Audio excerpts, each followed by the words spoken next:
Welcome to Revolution on a Recliner. I'm John Conrad. Joining me today is Thomas Hockman, Ali Khan, and Aaron Martinas. Before we get started, guys, I just want to ask everybody, have you washed your hands? Oh, yeah, absolutely. A couple of times. Yeah. Especially after I pet my cat. All right, just want to be sure. Ali, since the onset of the coronavirus, have you changed your mind at all about the virus itself?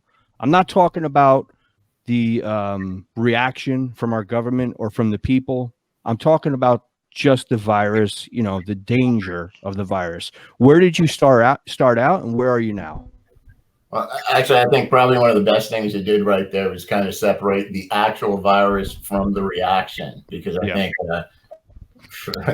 they are completely two different things. You know, when it first started, it wasn't really, you know, it was just kind of seeing. I didn't have any expectation. You know, I was saying, okay, well, it seems like we've gone through SARS, you know, through what was it, MERS and whatever. You know, those two, the avian flu and the one that they had after that. Those were also coronaviruses. That's something I didn't know at the time, but I did know that we had certain scares. You saw things on news about you know, extremely contagious viruses going on and stuff. So I just kind of watched it. Early on, I heard the stories that it was affecting the elderly and people with compromised immune systems. And I've just kind of been watching that. It seems like when it moves out of that pattern, it's really just outliers. You know, when it's if it was hurting someone, like, you know, if it did kill someone in their 20s or something, you know, there is more of a chance that they had some compromised immune system. You know, it could be obesity, it could be anything. You know, there's a lot of factors, but it really hasn't changed that much from what, you know. I'm still, I don't want to nail anything down. You know, this thing's still in motion and stuff. But the idea that if you have a healthy immune system, you know, the mortality rate is really, really low. There's not, like, you know, I'm not afraid for my life. I try to tell a lot of my friends, you know, I don't think you should.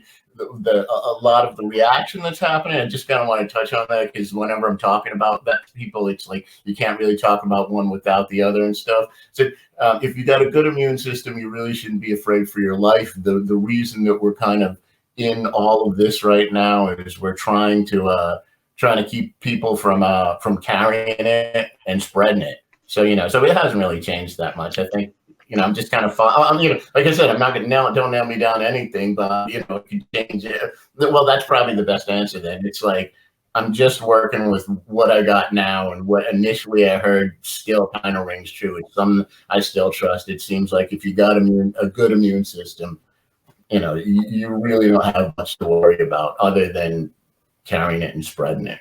Okay, fair enough. Aaron, what about you? Have you changed the way you feel about this virus since it started until now? I think I'm a little bit more cautious. I try to understand that it's not just about me, because just like Ali was saying, I can be a carrier, even if I feel great, even if my immune system is high. So I'm trying to see it from other people's perspective. I was talking to you guys earlier about going and visiting an elderly lady. And I actually had the discussion. I said, you know, I would prefer to hug, but it isn't about me, it's about you. So really, if anything in my perspective has changed, it's been trying to see it from other people's perspectives as opposed to my own. But in general, I do think that people are, we're not seeing a big enough picture here. I think that we don't have all the details. This thing is unique, right? I believe, if I remember correctly, that the mortality rates are a little bit higher than we see in the seasonal flu. But that doesn't mean that this thing is so catastrophic that we need to all completely just shut down, this whole shutdown of our entire economy. The question is okay, great, we're saving a few lives today, but what about the people, you know, a year from now, 2 years from now? Are these the right measures? Okay, now this brings me to my next question. Thomas, if you see a spider in your kitchen, I'm assuming you'd either kill it or remove it from your home. What you wouldn't do What you probably would not do is put 100 sticks of dynamite under your home and blow your house up. Now, are the government measures taken specifically at the state and local level? I'm asking. Are the government measures taken in proportion to this threat? Well, I don't. I guess I find, if they believe their own numbers, yeah, they're doing the right thing. Problem is, those numbers are probably overblown. In America, every year between 5,000 and 10,000 people die every month from regular flu in the winter season. The flu season is determined the 6 months either side of the. It's like October, November, December, January, February, March. So you lose between 60,000 and 30,000 and 60,000 people in those months. And this coronavirus is probably, the deaths are most probably being fitted into those. And we've seen some examples of that. So these are false positives. They're over-reporting, and there's very little danger of under-reporting. If it was true, and all the people who were normally dying of regular flu suddenly stopped dying and only died of coronavirus, well, then their measures would be understandable. But there's very little data. Everyone who's reporting these numbers, there's a financial motive for them to inflate the numbers. And there's no How's that? Doesn't have that motive. Well, they get more people listening and watching.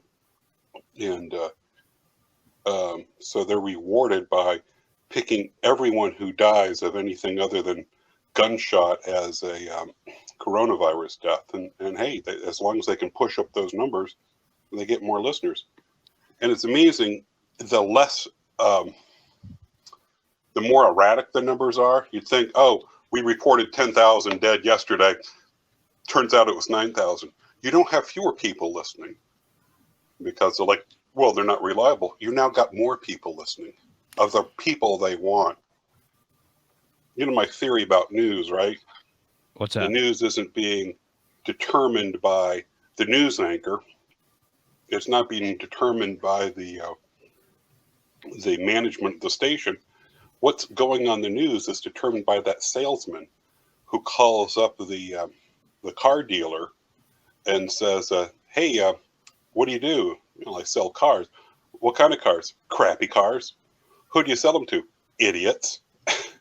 It's like, yeah, well, I've got a station which has carefully filtered through people who think about stuff, and instead, folks who are only interested in, they're having an emotional reaction to every piece of news.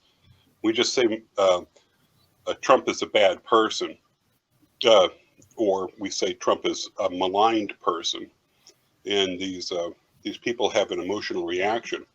And I bet if you tell them, buy a truck because it'll make them cool, their children will respect them, their wife will love them, their neighbor will fear them, they'll buy a truck. And the guy at the car agency says, tell me more.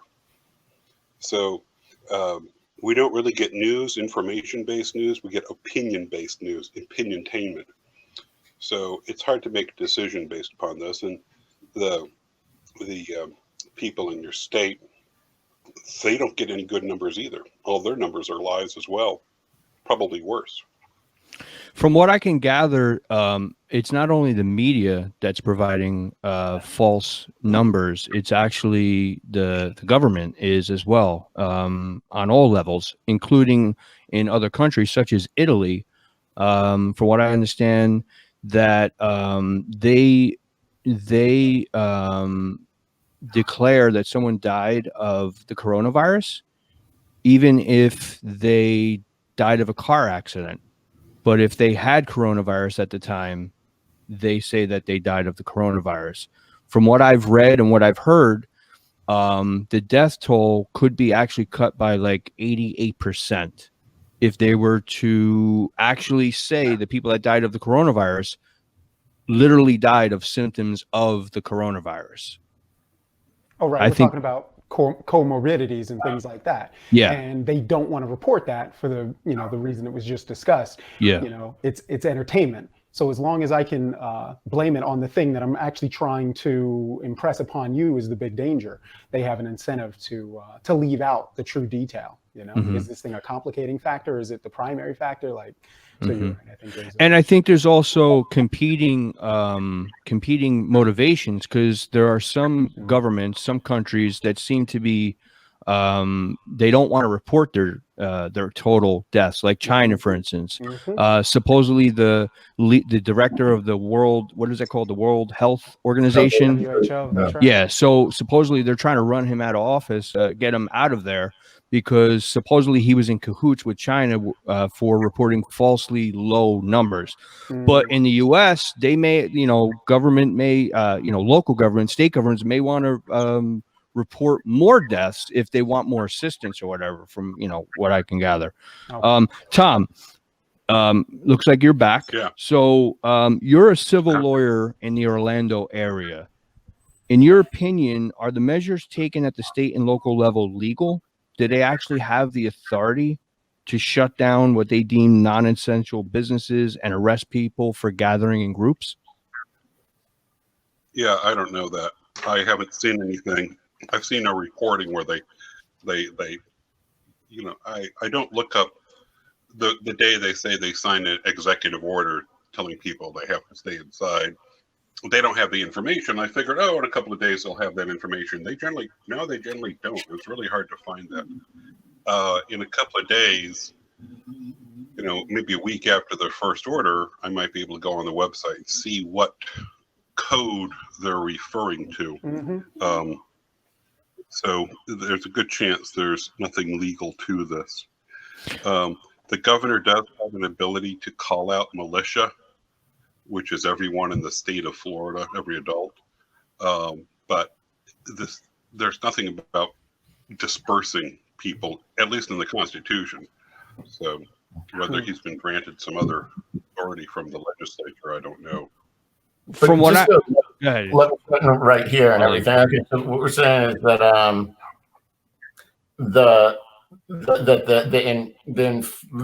the reaction that's happening here is mainly profit-driven media manipulation, as well as government getting in there for some other reason. For like with China, it's to show that, we're not affected that much. But with local governments, it's to show, we're very affected and we need that aid money coming.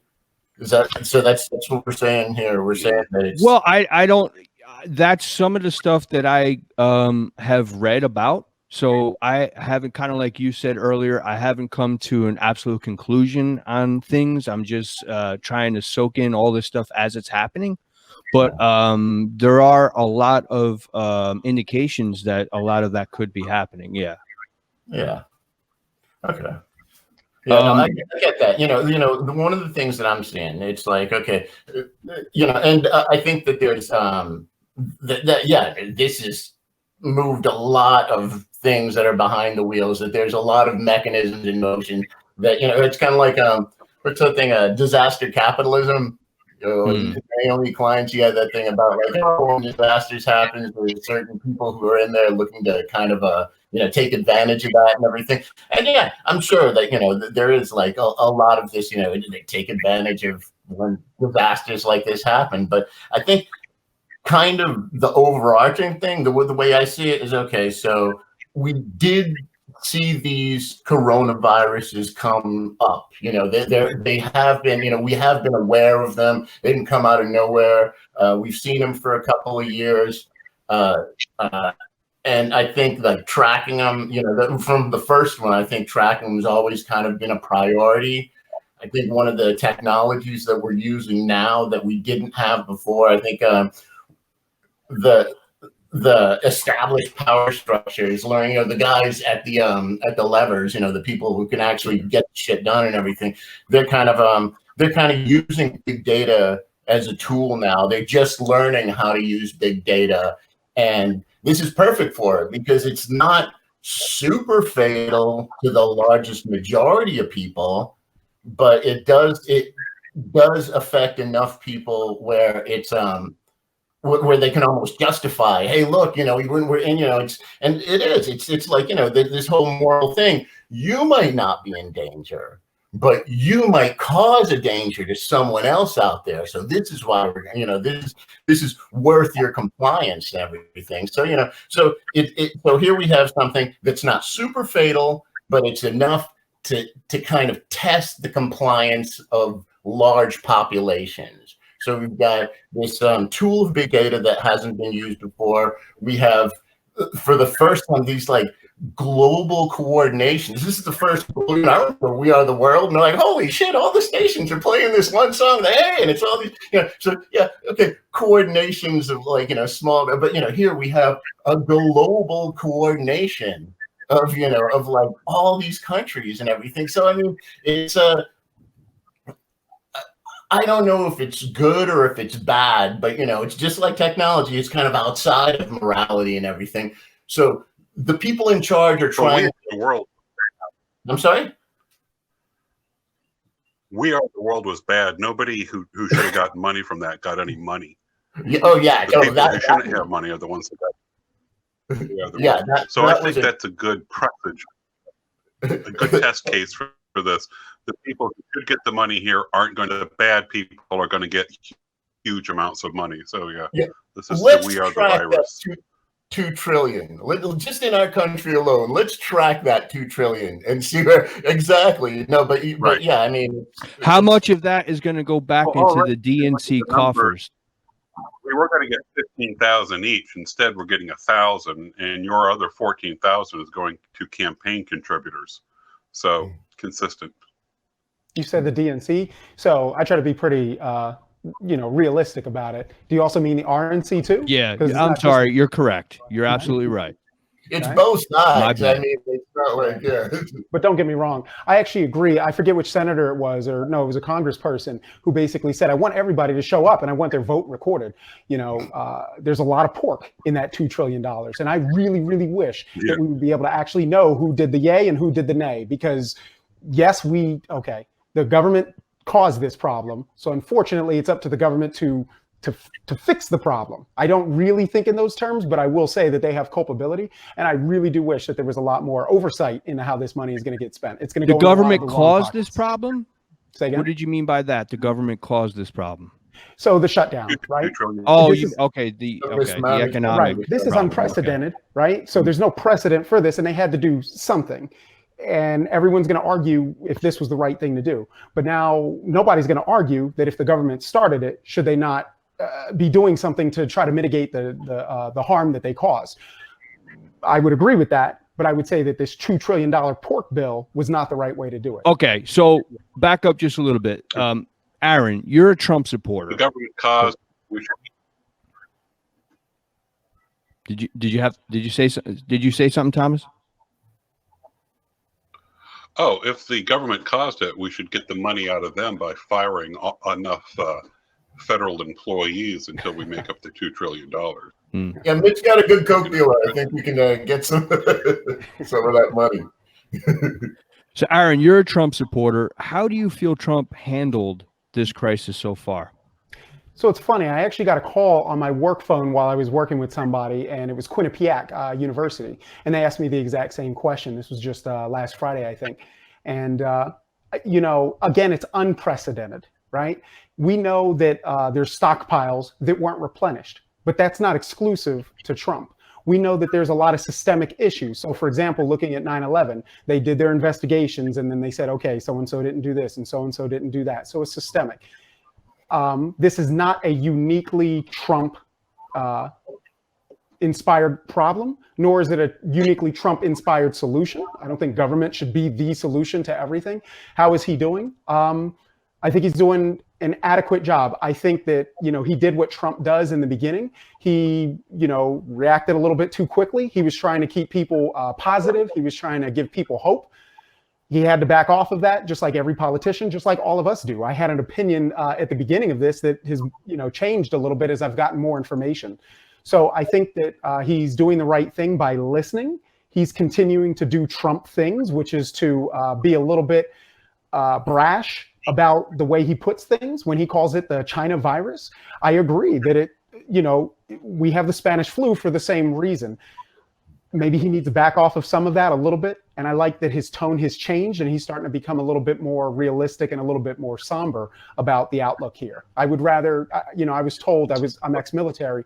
I was told it's better to undersell and over-deliver. Right. And I want to see more of that out of Trump. I want you to undersell it. I want you to tell us, yes, 100,000 people are going to die, even if we maintain the type of social distancing that we're doing. But at the same time, I want him to be practical. And I don't want him to say, OK, by Easter, everybody's out if the facts don't support that. I think he's listening to his advisors. I think he's doing what he's supposed to be doing. Ali, you look like you have something to say.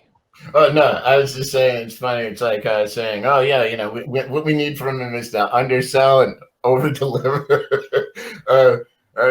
No. I mean, it's like he's definitely P.T. Barnum. He's definitely, if I ever saw running, the Greatest Showman took over the country, and everything talk about how that happened and everything. But the man can't undersell.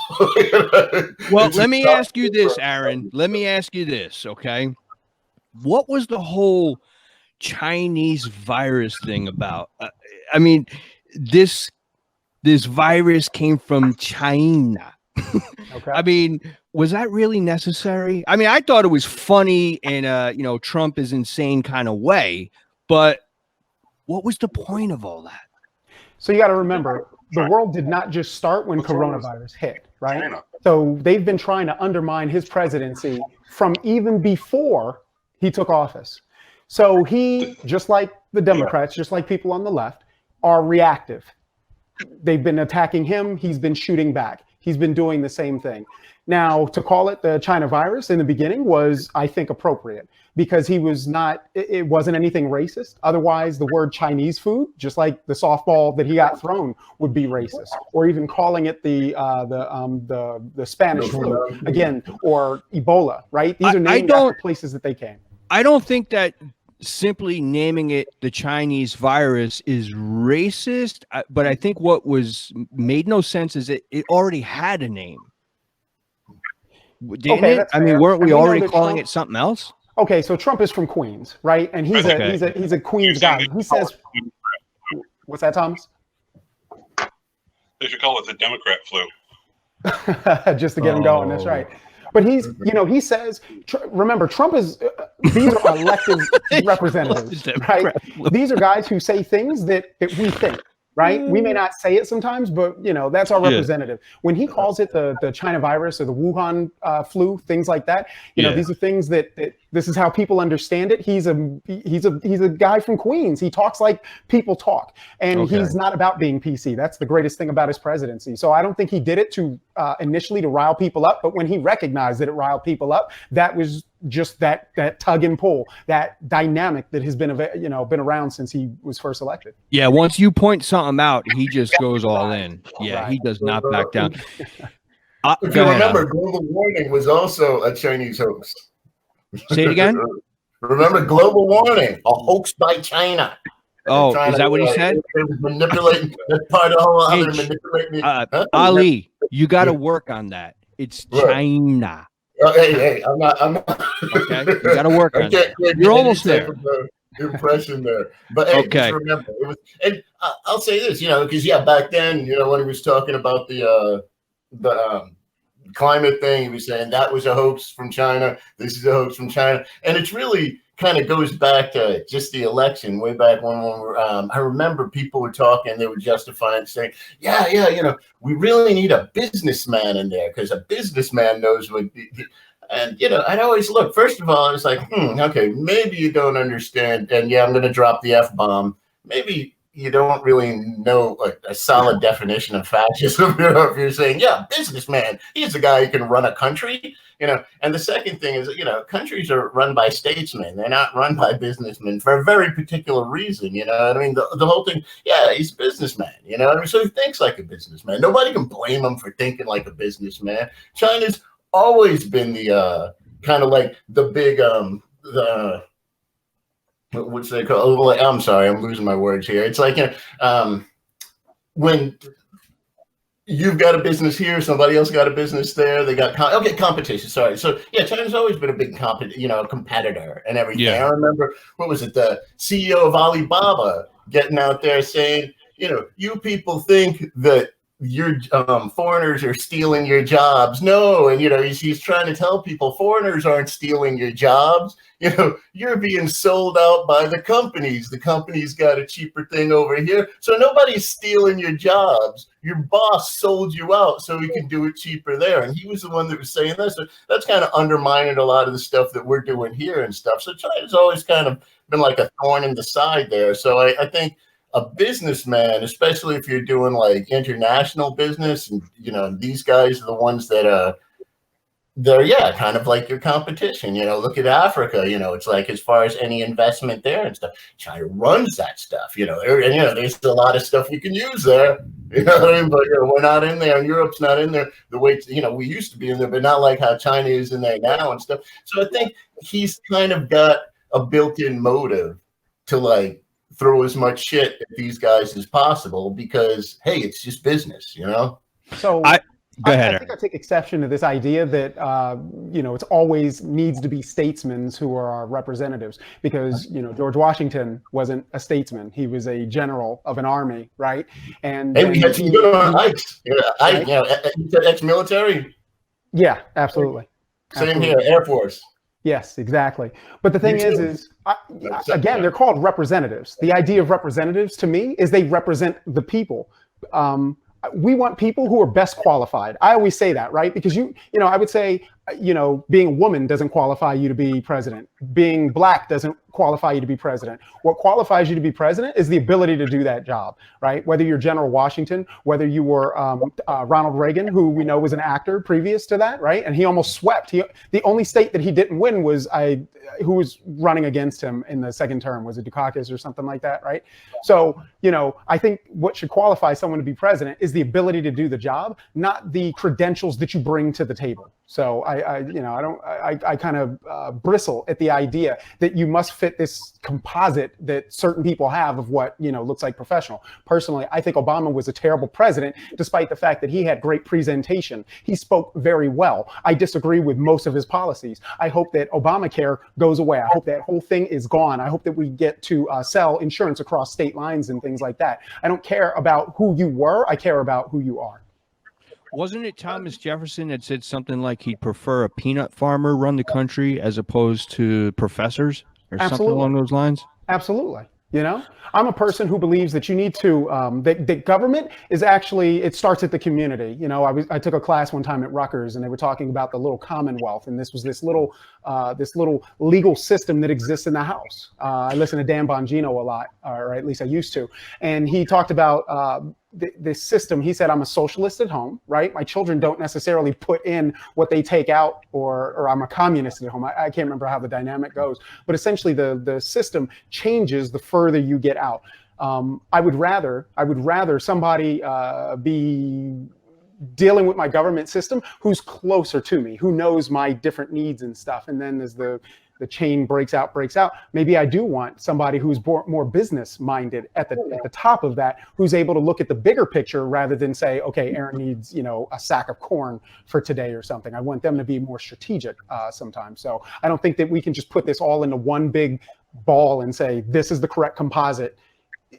Things change, and I want, my president to adapt to that change. What I take from that comment, go ahead. But just to clarify, and everything, when I'm saying, when I'm talking about a statesman, every politician needs to be a good statesman, wherever you come from, wherever you can. But if you're a politician who's going to be a businessman instead of a statesman, then you're going to get stuff where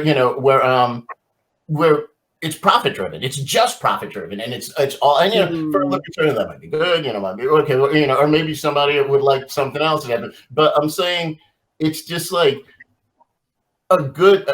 There's no statesman school. Nobody holds up. Oh, I have a doctorate in statesmanship. You know what I mean? I'm saying that it's like when someone takes a public office. We're discussing this because someone called him racist.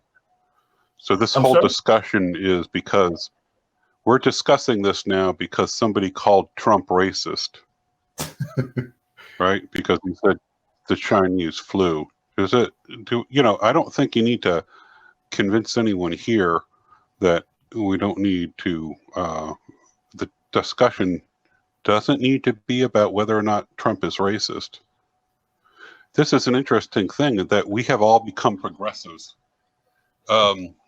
There's a writer, his name is Arnold Kling. He wrote a book a couple of years ago called The Three Political Languages, or Why Americans Talk Past Each Other in Politics.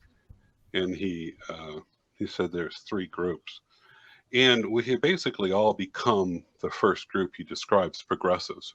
Progressives, he apologizes for the names he gives them, that I think they're okay. He says progressives always generally put all policy discussions into terms of oppressor and oppressed. They speak in terms of racism and sexism and ageism. So those are the progressives. And the other groups are a group which is concerned about maintaining the benefits of civilization versus the erosions of tribalism or barbarism. They talk about education, balanced budget, security, justice. He calls them the conservatives. And there's a third group who is concerned about protecting the people's individual liberties from the predations of totalitarianism. They talk about police power, illegal search and seizure, the Constitution. He calls these people the libertarians. And what's interesting is that one of them, you can be completely correct on your argument, on your axis, and the other two won't care at all because that's not where they're at. And all three groups are entirely deluded. That's not what the politicians are doing. What the majority of politicians are doing is something called realpolitik. Realpolitik says it doesn't matter what people say, it matters what people do. And the people who do are the politicians who give state money to their campaign contributors. That's a point, not a line. And it's so far removed from these three disjointed things. And realpolitik, which was brought to the mind of the American people in the 1970s by Henry Kissinger. And this is where I do my Henry Kissinger. He said, I never used the term realpolitik. But what it has become is the progressives have won. Every discussion, no matter what it is a question of racism or sexism, of oppressing some minority. That's right. 100% of discussions become nothing but, we're trying to discuss coronavirus, but our discussion is only about, is Trump racist? Let's look at his statement. Let's discuss it for racism. And there's, again, as long as we're on there and we can determine that there was zero racism, the fact that the progressives got us to talk about that, not got us to talk about budget, not got us to talk about individual liberties or who's getting the money, means they are triumphant. And we are all progressives now. I agree. So, and let's continue on. We'll discuss with ourselves that he was entirely not racist, but then we'll have to come back and start the exact same thing because it's the only thing we're allowed to discuss. Racism, sexism, progressive. No, but actually, to talk about the economic. When we were initially, that was a question that was brought up. This whole thing, was it racist to label it the Hunan flu or whatever and stuff like. But in this group here, the best thing that I saw was, for the most part, that question was kind of brushed off. We gave it like maybe 10 seconds of lip service and everything. But now the main question was, when we were talking, was, okay, we're not going to call him racist. I think, Aaron, you were saying, guy from Queens, this is how he's talking and everything. And the other thing that we came up with, okay, but we're saying, is he the right guy? Is he the right guy that's going to get us through this? And that's what I'm saying. Right now, we have a businessman with pretty much laser focused. He's a businessman. This is what he's looking at. He's looking at the bottom line. The thing that makes him happy is when, when the Dow goes up, when, it's the investors are happy and this and that, because that's in his nature. That's what he's looking to do and everything. And this is what I'm saying. So the danger that we have now is we don't have a statesman. And we did kind of get into kind of a scuffle about what is a statesman, because I'm not saying it's anybody who's educated in civics or anything like that. I'm saying that once you take that office, you have to take off all of your other hats, because now you're a civil servant. And what the first thing, the first statesmanly thing to do is to realize that you are a civil servant and you must act accordingly. So if you're a businessman, you don't act that way. You know what I mean? If you're a religious fanatic, you wouldn't act that way. You got to take off all your other hats and you got to put this hat on, because this is what your job is. So, so I'm really glad, sure, we started off with that bullshit about, racism and this and that and stuff, but I'm glad to see the conversation gave it about like that much lip service before we moved on to something with a little bit more meat on it and everything. But that's a very good point about how so many people are jawing on about stuff that, oh, look, somebody clapped back. Really? How's that going to change anything? Hey, listen to this funny joke he told about this. Yeah, really? So did that change anything that he said? He says, fuck you, I'm going to go do this. He's going to go do that, regardless of how many jokes you cracked. Oh, but that sure felt satisfying. We made fun of it. But yeah, I mean, there is a lot of fluff. There's a lot of jawing on this fluff, on this blubber. It's just like, but the meat of it has to do with, Jump in there, John. I can see both sides, because now Thomas's comment was absolutely brilliant. And I thank you for that. I agree with it 1,000%. And I'm usually on social media fighting for exactly what he just said. But my question was more not, was it racist? Was it not racist? My question was more, was it necessary? How much energy did we spend on that? How childish was it? But I understand Aaron has a little bit of a different view. I thought it was comical as hell. I laughed my ass off. Every time he does anything outrageous, I always laugh. But at what point does it become he's overplaying this caricature? Sure. And that's a fair question. That was really my question. And it's dangerous. It's dangerous to do that. It's great on The Apprentice, but when you're running one of the largest, most powerful countries in the world, it gets a little dangerous when you start doing shit. So here's the thing. Him doing that isn't necessarily just for the show. I disagree with that. As a matter of fact, I didn't watch The Apprentice. I didn't really know Donald Trump until he started running, with the Republicans in 2016. So I think there's also a balance. He's trying to. So I believe that we're losing the media. Thomas, I think, was talking earlier about how the media is kind of writing the narrative here. I actually disagree with this idea of putting on one hat and then taking off the other hat. I am who I am. The reason why they elected Trump is because of who he is. So it would make no sense to elect him to that office and then tell him to be somebody that he is not. That's why we elected him. So taking the fact that he is who he is, we need to give him the ability to do what he's going to do in the way that he's going to do it. He's actually trying to change this media narrative that if you don't act the way that we have already prescribed for you to act, and especially they want to compare him to Obama, right? If you don't act the way Obama acted, then you're doing the wrong thing. And yes, does he get childish? Does he get out of hand? The answer is absolutely yes. But the reason I'm going to vote for Trump in 2020 again is because he's bucking the trend. Thomas also talked about the progressives winning. Trump doesn't do that. He doesn't allow you to control the narrative. Trump takes back the narrative. He will defend the narrative and say, we do need to have this discussion. We do need to have the ability to call it the China virus, not because I'm being petulant about this, but because that's where it came from. Unless we forget that China owes us $10 trillion.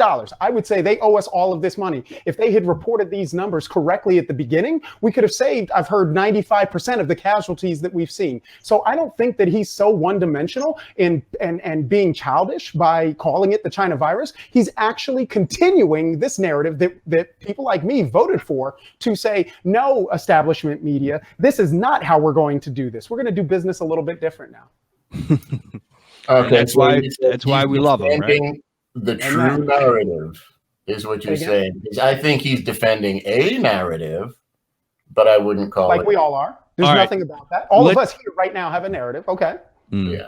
Let's move on. Ali, there was a significant delay in designing and releasing test kits to healthcare professionals compared to other countries. What do you think happened there?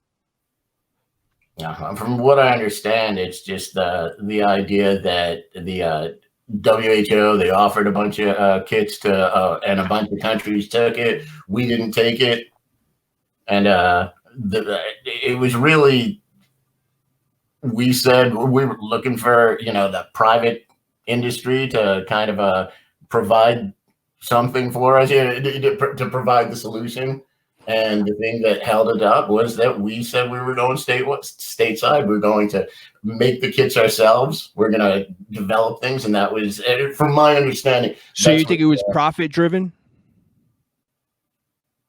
Yes. Yeah, no, most definitely. I think that if it wasn't profit driven, we would have took the kits that were offered to us like everybody else did. My reading of this specific situation leads me in a different direction.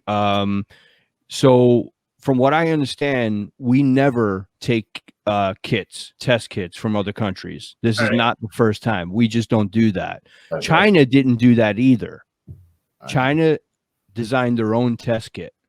But other countries did take the test kit from the WHO, but we decided not to.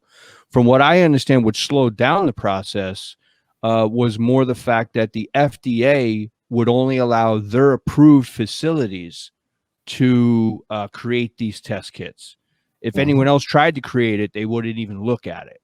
Eventually, they realized that they were running behind the ball, and they opened it up for universities and private companies for different labs all throughout the country. And like within days, they had because they actually came out with a test kit, but you wouldn't get a result for like anywhere between 4 to 7 days, I think it was. Okay.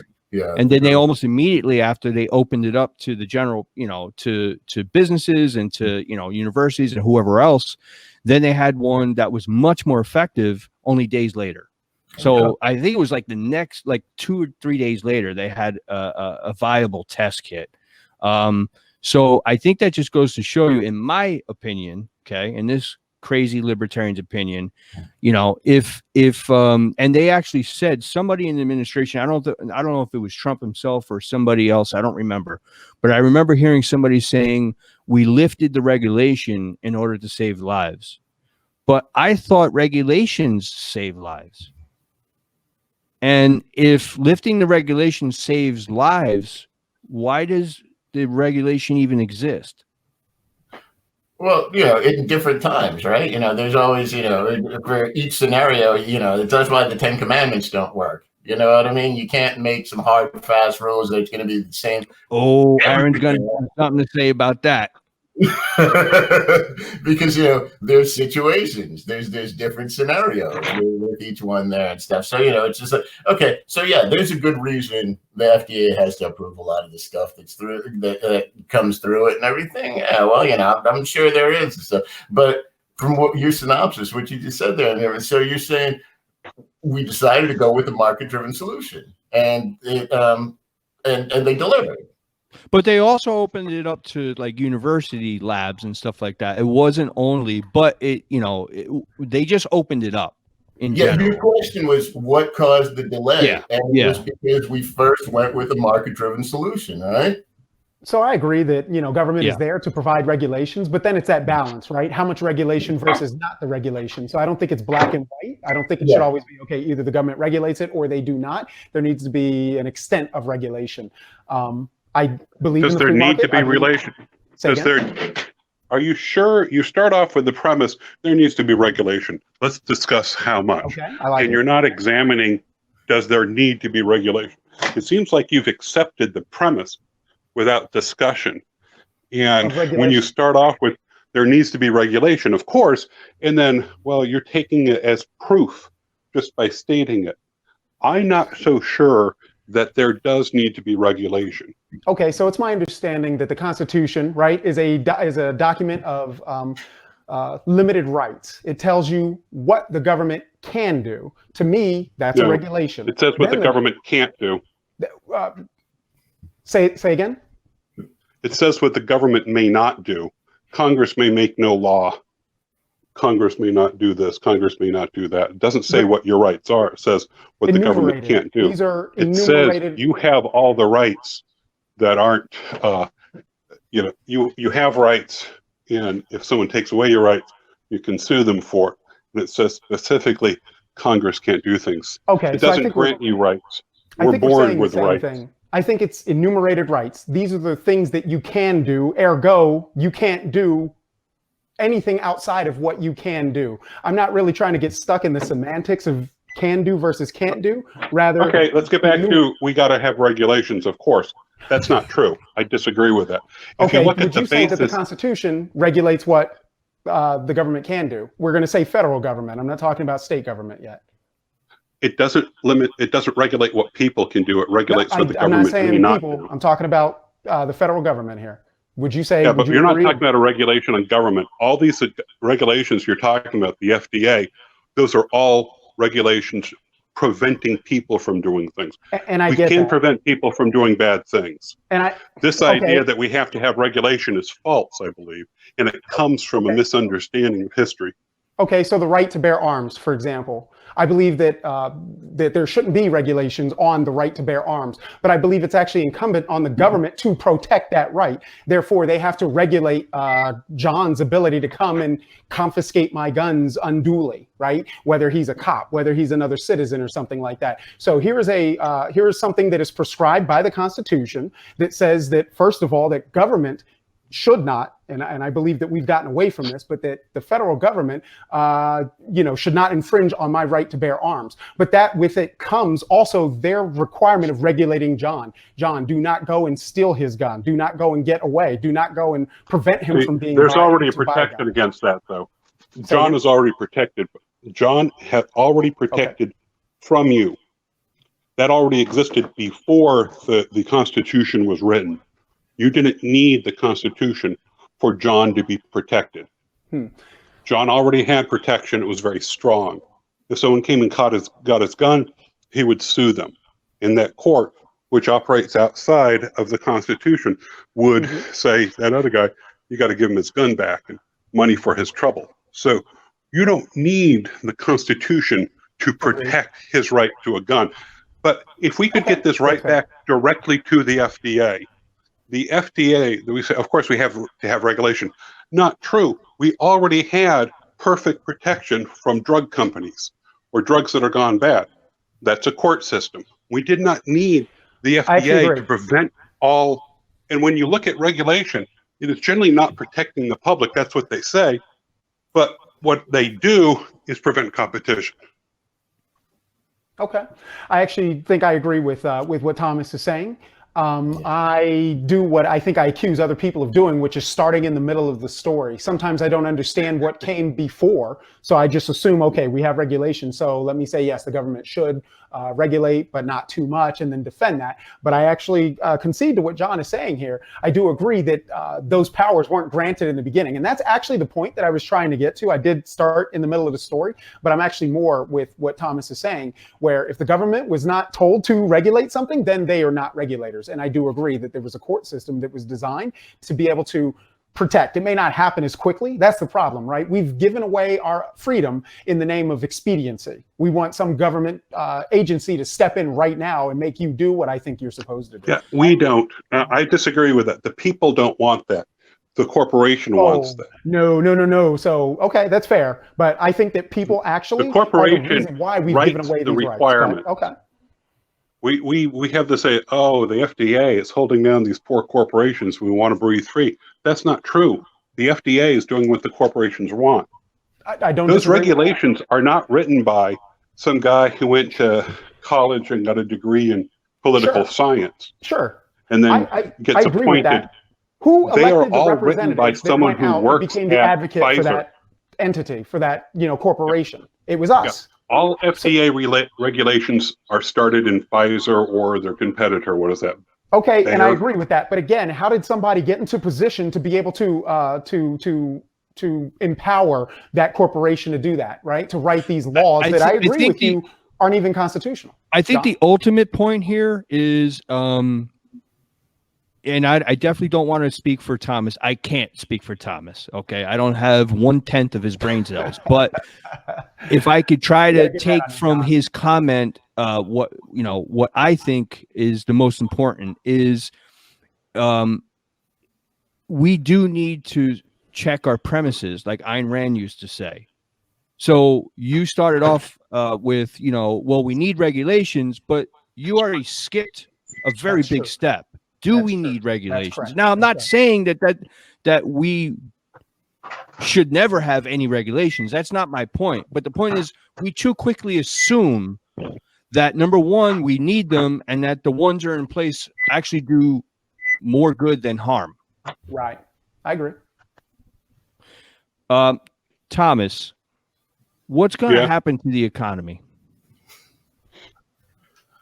Oh, my view of the economy is more rosy than yours. I know it is. I know. That's why I asked from our you. discussion. The people who are being hit by this are people who are not sports figures. They're not getting everyone sitting there and watching them bounce around. People aren't going to these plays and these concerts. All the people who are most hit are the people who aren't actually producing anything. It's all just entertainment, which they have conservatively put down as 20% of our economy. It used to be like less than 2%, but since the 70s, there's been an explosion of federal and state and county and city money going to performers. They make a campaign contribution and say, okay, well, I'm going to tax the poor people very heavily so you can entertain the rich people. So they're being hit hard, but they're not really productive. Every time, a stadium isn't sold out, that's, although, a lot of people buy their season's tickets, but, that's, how much is it to fill up a stadium for an NBA game? Was that $3 million total is paid just for that one show? What if the people held that money in their hands and did something useful with it? We're taxing the hell out of the middle class to enrich the rich, and then they drop the money down on people in forms of entertainment. We're getting less and less technological advancement every year. They say, oh, things are changing so rapidly in technology. That's not true. Things are changing slower and slower. And if we had less part of our economy devoted to entertainment, I think that'd be okay. Anyone else? So I'm not an economist. I barely have savings most days. I think that there's an opportunity here, just like Thomas is saying, for us to reflect on how we spend our money, where our factories are being built, different things. So there's an opportunity here for us to do wiser things with our money. I'm in full agreement with Thomas on this. Unfortunately, I don't think that our political system, and again, I don't just mean politicians, I believe that people feel this way in their heart. People want things to be the same they were yesterday, today, and tomorrow. They just want somebody else to deal with it. So unfortunately, I actually think things are going to get worse. I hope and pray that there's some economic policy out there that puts people back to work quickly. I hope that they're galvanized, right? Because they saved a few dollars from not attending basketball games. I hope that they're galvanized. But I think some industries are going to change here, and it's going to create more dependence on government. And we've already heard many progressives say, this is an opportunity to forward progressive policy. Unfortunately, I think they're right, and I think that's going to happen. I don't want that to happen, but unfortunately, I think it's going to get more progressive here. I think there's going to be more nanny statism. The government's already taken hold with the CARES package, and we're going to be more beholden. The airline industry is now going to be more beholden, and things are going to change, and I think it's going to change for the worse. I do not have a good rosy outcome or feeling about the economy. Ali, how bad do you think it's going to be as far as the economy? Yeah, and we're definitely going into some pretty bad territory. It's just like in the 90s. I was doing some work in Latin America. I was in Buenos Aires, a few times a year, made friends there and everything. And it was and this is back before, like, I think it was around 2001 was the big crash. Everybody kind of because back in the 90s, the Argentina peso was pegged to the American dollar. Things were nice down there. The restaurants, it was pretty awesome place to hang out.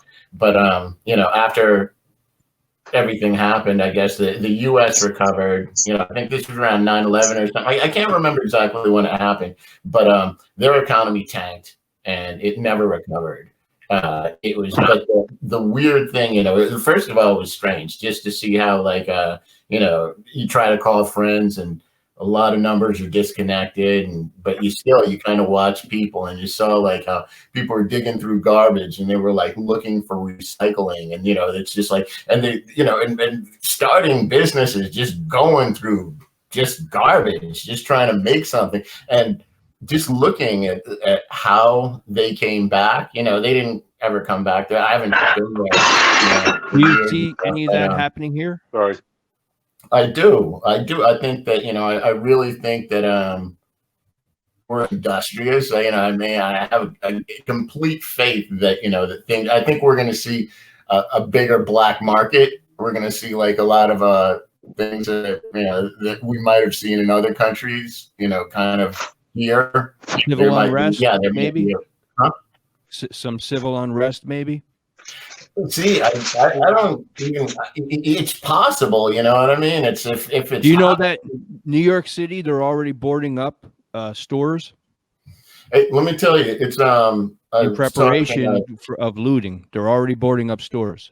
Wow. I was talking with friends in Newark and Elizabeth and everything, and Irvington, and back in Jersey. It's a northeast metro Jersey, and right now, the cops are out there, and like once an hour, they're just kind of like on the loudspeakers, stay in your homes. There's no reason, it's like people are saying it's feeling really police statey, but most of my friends are like, and good, because people aren't going to listen to them if they don't do it like this. You know what I mean? It's just, it's weird, but you kind of see people trying to brace for what's next. And yeah, I think we will bounce back, but I think it's going to be a long, painful process. Thomas, people. I'm sorry. All I'm saying, the people, if you're able to telecommute, you're probably right on that line where it's just like right above the fray. But those professionals who can't telecommute, people who have to be there, it's going to get pretty tough. Sorry, Thomas, I know we touched on this already a couple times briefly, but one last time, what are your thoughts on the actual bailout? Oh, it's a bad deal. It's punishing the middle class for, they're going to give money to everyone. Who are they taking? $1,000 per person is coming from the middle class and is going back to them as $1,200. So this is certainly a bad idea, but we can't prevent it. Okay. Isn't this the solution that they're trying to put, like, even with that UBI thing, with the universe, it's kind of like, okay, we're a huge organization, the government's this big organization with all these specialists, everybody's got to try to figure it out. Well, you know what? We can't figure out. Here's the cash and you figure it out. That's basically, this is literally passing the buck. You're telling some single mom out there, here's $1,200, figure out how you're going to do it. This is just like a human. And then we're going to get, but we can't do it. Yeah. Here's $1,200, and now we're going to give $20 million to the Kennedy Center. Thank you. Yeah, so yeah, it's Aaron, 25 million. The buck. Aaron, you're a conservative. Am I right?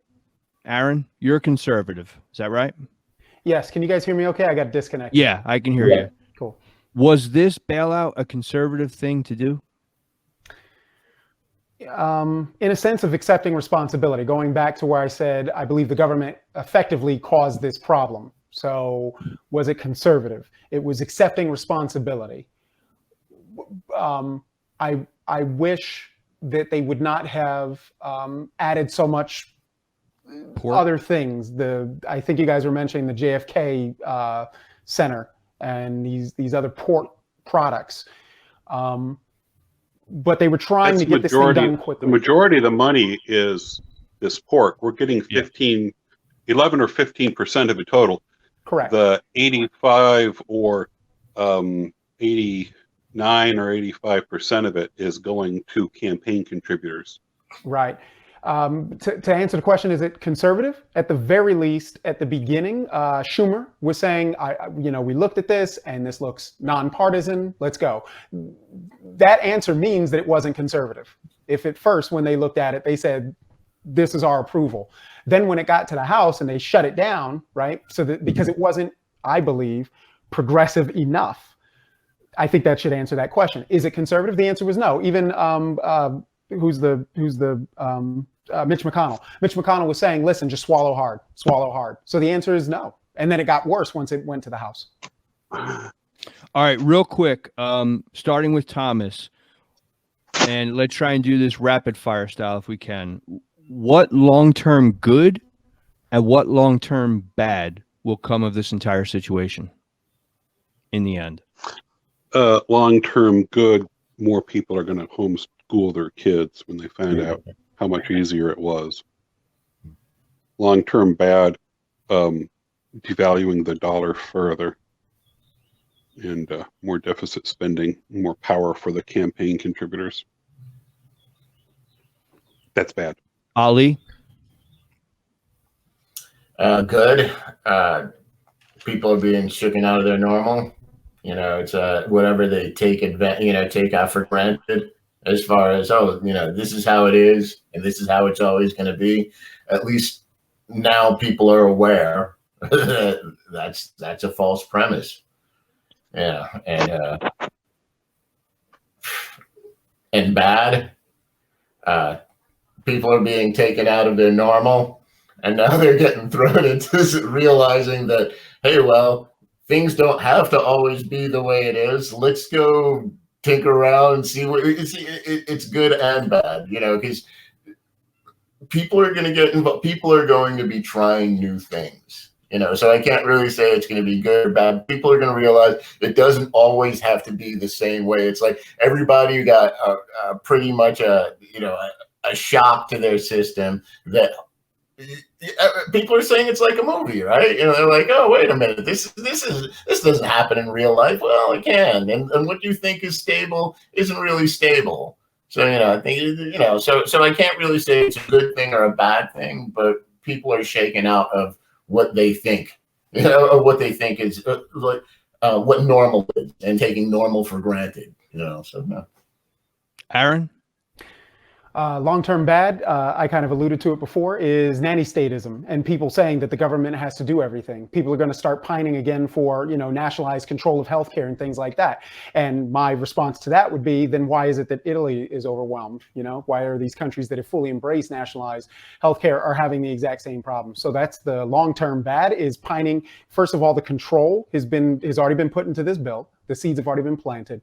And people are going to, what the government broke, people are going to ask the government to fix, when the government should not have had control in the first place. Long-term good, people, Americans, I think we're awesome, right? During Hurricane Harvey, for example, people came together and they helped one another, right? So people are learning that, maybe job isn't so important. A buddy of mine said the exact same thing. He was on with somebody who's always on his case, but during this time, they have to reflect and they really have to ask themselves, do I have the right priorities in life? So I think people are going to reevaluate that. And, to Thomas's point, saying, do my kids really need to be going to school? Maybe I can do a better job here. And hopefully that'll stem the tide of some of this long-term bad that's coming. Okay. So real quick, for the sake of trying to get everything in that I'm trying to accomplish in this episode, does anybody have any comments, any opinion on the anti-gouging laws that they're trying to implement. I heard that they're thinking about going after the meat companies and whoever else. Anybody have any opinion on gouging? I have an opinion, but I'm giving people a chance to jump in. Go ahead. You go first. All right. I'm tired of my opinion. Speak.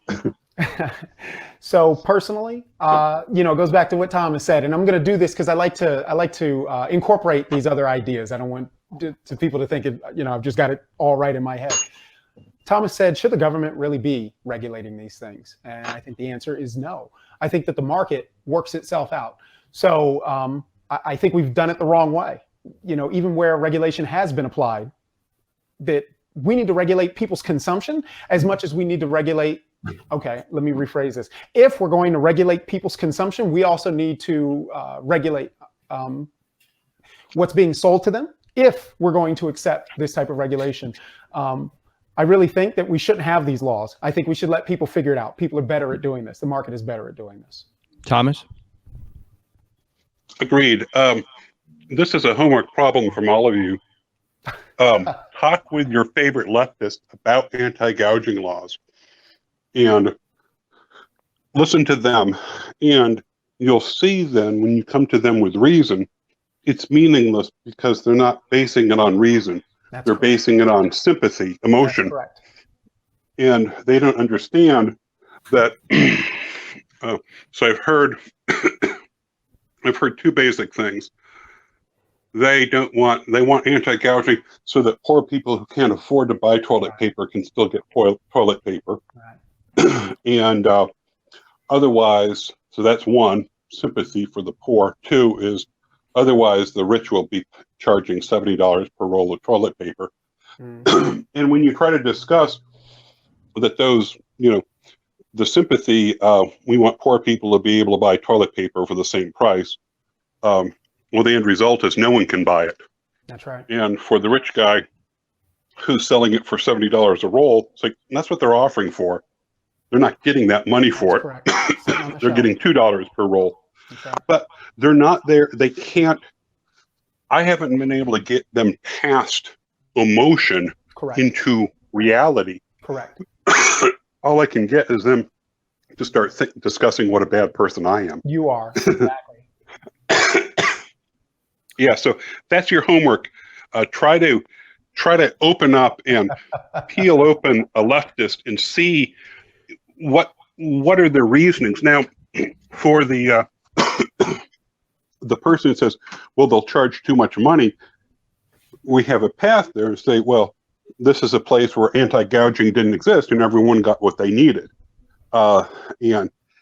Because he just had no concept that people wouldn't charge the maximum possible punitively and force people to buy it at that. Of course. It just didn't exist. Right. Anyways, there might be another way. Do y'all have some leftists you talk to all the time? Yes, actually, I had this discussion just 2 weeks ago with someone, and it went down this exact path. So it's funny, you're talking about a discussion that I had. I did it in the same way that you prescribed, and it came out exactly the same way. And like you said, they can't get past this emotional argument. They are unwilling for some reason to see the logic of it because they would rather castigate you as, in some type of ist. I don't want to put a label on Ali, but I would imagine he would have a very, very different view on this topic. Well, the question that I have is, it's like, so are we saying that it should be free to charge whatever you want, let the market decide? It's a free market, yes. Even in situations where it's a monopolized market? Yes. Really, more important than. Yes, agreed, Thomas. What was that? It's more important than. Yep. It is more important in an emergency. So I think you have to study the role of prices. It's very, very, very key to understand why it's more important during emergencies. All right, now, but let's. But Ali, there's no restriction here. Go ahead and make your case.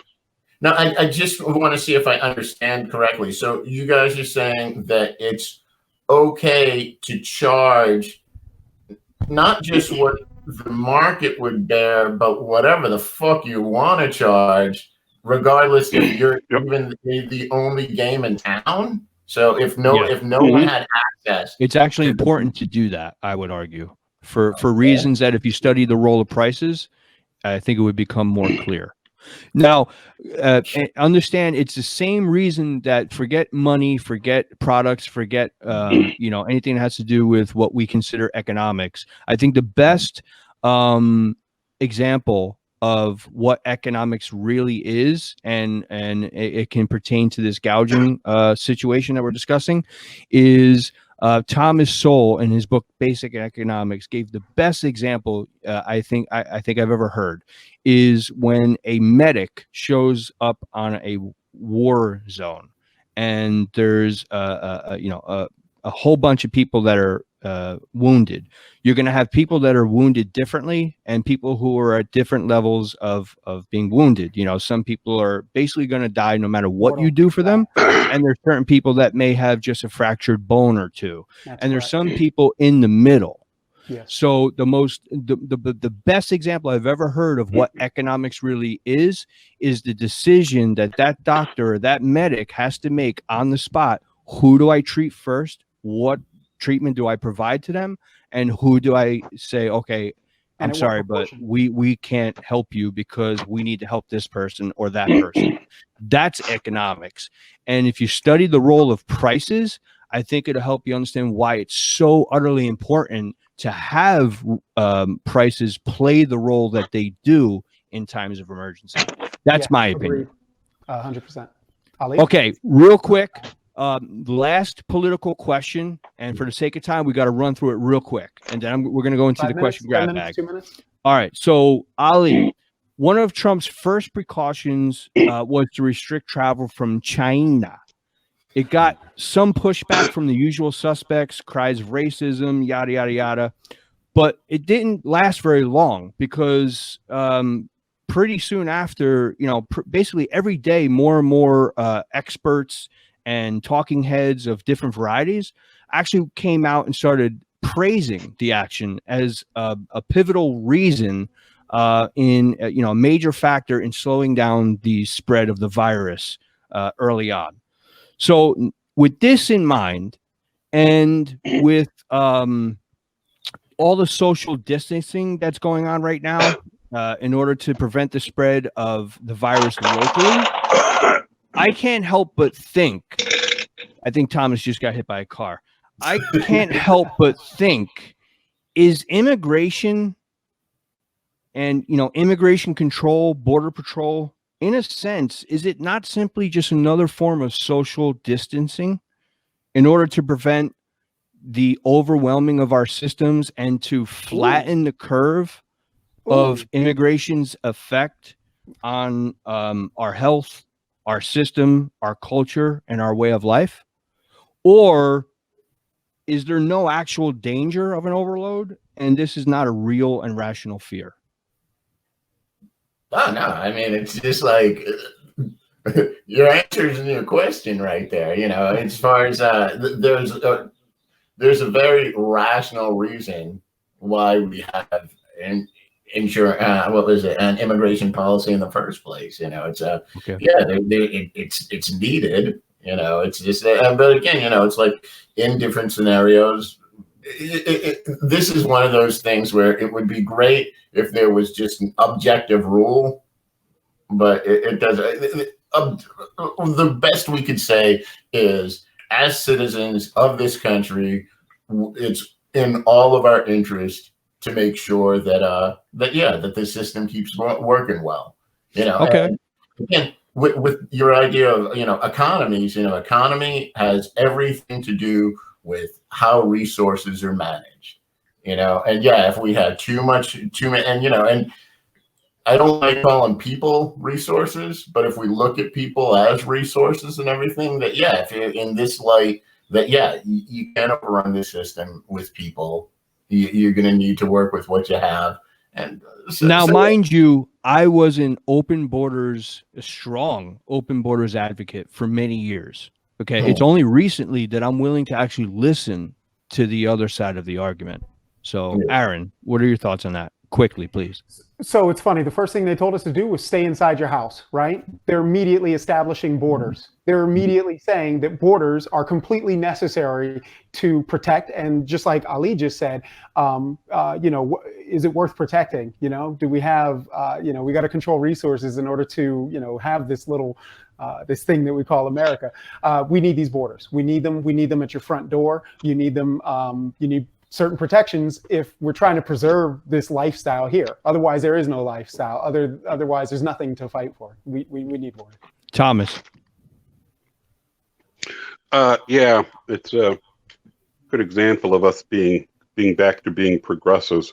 I like the article that you sent me saying maybe the problem with Italy, where they have such an infection rate, is that in solidarity with Orange Man Bad, they instituted Hug a Chinese National Day. Yes, they did. You remember that article? And that was linked to their really high exposure rate. And you know where that was? It was in Florence, which was basically the epicenter of the Black Plague in Italy. Oh, okay. See, policy is upstream. Yes. All right, guys, listen real quick. I'm sorry. Are you done with that comment, Thomas? Yeah. Okay, real quick.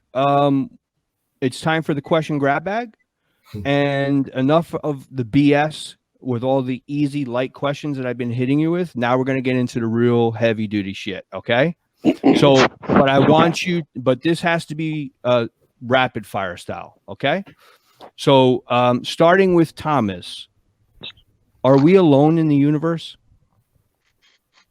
Yes. Aaron? Yes. Are we supposed Ali. to follow? Just to make sure. Ali? Okay. No. No? No. Okay. I always see, Thomas, I always see memes about water-powered engine technology that supposedly exists but is suppressed and kept from the public for the sake of oil company profits. I even saw a meme that says a specific engineer was killed over this. Is there any truth to this? No, he was killed because he was trans. He was a trans? Okay. Yeah. So it was transphobia. Okay. Yeah. Aaron? So this is true. Is that what he's saying? No, he's Okay. that's a All joke. right. Yeah, there's no water power. That doesn't exist. Okay. But Anybody it's a else? constant scam. No. Hey, Ali? hydrogen was a scam. I'm not a physicist. I haven't seen anything like that work, but I have seen some pretty good YouTube videos. Yeah, exactly. I seen him too. So that's Yeah. why I'm asking. I got two guys that are in tech. Thomas, who's a lawyer now, but he used to be an aeronautical engineer. So I figured you guys would know better than I would. Yeah, actually, I do like watching those perpetual engine machines because I'm always trying to figure out where the connecting rod is, and it'll be just off screen or it's up through the table. And so many of these people, they believe it so strongly that they intend to deceive, but not out of maliciousness. They say, I just want to get good people in on this, and then they'll figure it out. And then they're setting it up to, they're adding power to their perpetual motion machine because they want to get the discussion. Of course, they are kind of self-deluded. It's like the psychics who think they really are psychic. Some of them are just straight charlatans. Okay, next question, Thomas. There ought to be a law, the third law. Yeah, friction. Thomas, is there really such a thing as keeping a woman happy? Oh, yeah, I guess if you're the best looking, richest man in the world, yeah. Okay. And you keep getting richer. Yeah. Anybody else? So there's that old joke. Give and take, man. Ali. Sorry. What's that? Ali? It's give and take. It's like, sometimes you got to give up your own happiness for their happiness, and sometimes you get to be happy alone with them. They allow you to. Aaron? So there's that old joke, and it says, God came to this guy. He lived a great life, and God came up to him and said, "Listen, because you've lived such a great life, I'm going to give you anything that you want." So the guy says, "Oh, well, help me understand women." And God's or actually I screwed that joke up. I apologize. He said, I want a bridge to Hawaii so that I can ride my motorcycle. And God said, no, you should do something that, helps out humanity. So he says, oh, so help me understand women. And then God thought about it for a second and he says, how long do you want that bridge to be? Or how many lanes? I butchered it, but the idea is, how do you keep a woman happy? That's a good one. I don't know. All right, Thomas, if you were banished to a deserted island and can bring either a lifetime supply of cold beer, 5,000 books of your choosing, or your closest family, such as, a wife and child, brothers and sisters, or your mother and father, which brand of beer would you bring and why? Oh, I have an answer for this. Stroh's. I watched a series from BBC. It was on Netflix. It was Men Behaving Badly. And it was these two English blokes. They're young guys, and they're constantly sitting around getting wasted, and then their misadventures. The main character went on later to become Doc Martin, who's a BBC doctor he's a brilliant vascular surgeon who's suddenly afraid of the sight of blood, and he goes and he's the general practitioner in a small seaside town. But that's pretty good. It made me Stella Atto. What? Okay, the white one. What's Stella. that? Got it. Anybody else? Yeah, Stella. Actually, I like Gotta be in Stella a cider can. myself. Have you had the Stella in the can? No. No, not in a can. No. Oh, it's better than the bottle. Really? Okay. Yeah. Ali. If it's a tropical island, Yeah. it's just triple Carmelet, man. If you ever have crab, see if you can find some triple Carmelet, because crab and triple Carmelet is delicious. Okay, good enough. I never had it. I'm going to look for it. Yeah, look for it, brother. All right. Rapid fire style again. Thomas, what do you value more, liberty or security? Liberty. Aaron? Liberty. Ali? Liberty. Okay. Last question, guys. Starting with Thomas. What one book, if every American would read it, would make this a better country? The Great Myths of the Great Depression. Aaron? About the BS that FDR did not spend us out of the Great Depression. He spent us into it. Yeah. Okay. Aaron? It's going to sound a little obvious, but I would say it's the Bible. What's that about? Give us a synopsis. I'm kidding. Pick any book. Just don't stop at one, I would say.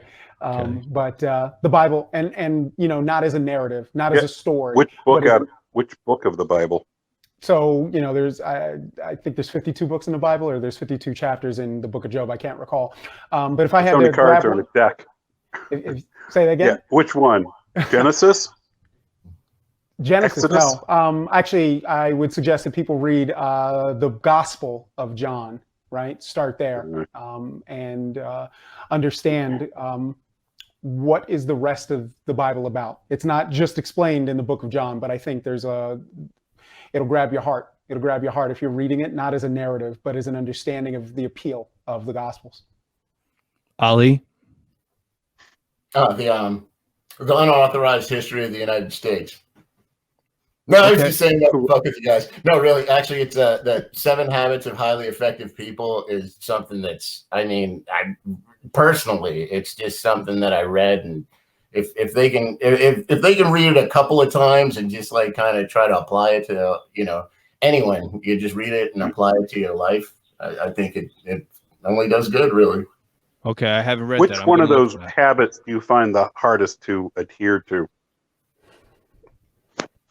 Two of them. I'd say one is sharpening the saw, definitely, because it's like constantly you're trying to you want to be better, you want to try, it's a grind, that, and seek to understand before you're understood, because that's just it's key, but it's a hard one.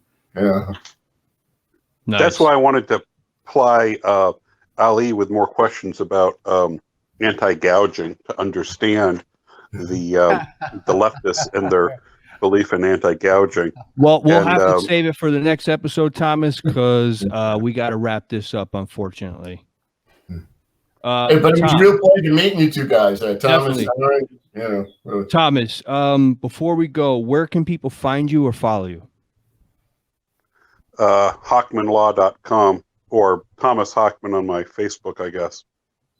Ali? Get Ali Khan on Twitter. Aaron? I recently shut down my Facebook. You can find me on LinkedIn. LinkedIn. All right, guys. Thank you very much, gentlemen.